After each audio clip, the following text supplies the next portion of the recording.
Video viral, petugas SPBU dianiaya 2 orang karena tidak dilayani. Video yang memperlihatkan aksi pemukulan viral di media sosial. Pada video singkat tersebut terlihat 2 orang yang sedang berboncengan menganiaya petugas SPBU. Video ini diunggah akun Instagram Romansa Sopir Truk dan sudah disukai lebih dari 3.000 pengguna. Terlihat 2 orang yang menganiaya petugas tadi berada di pom sebelah yang tidak ada petugasnya.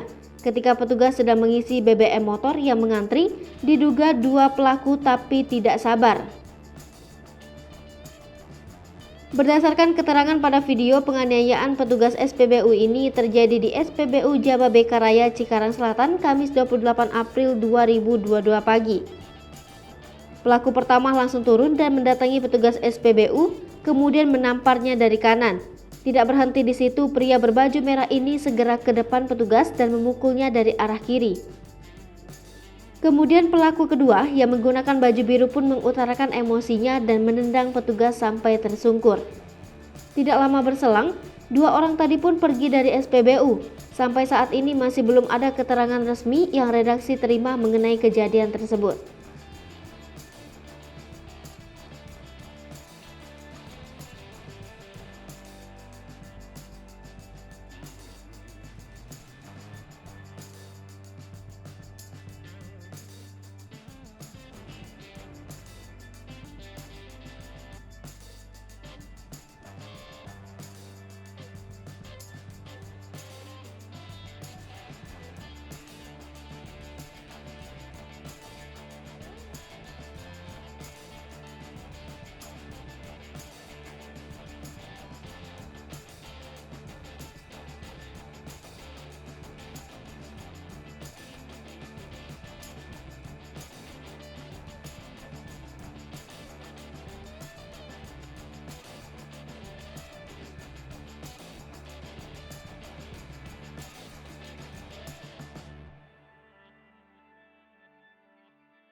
Satria Popo TV, jangan lupa komen, like, dan subscribe, serta tonton terus berita-berita terupdate lainnya ya.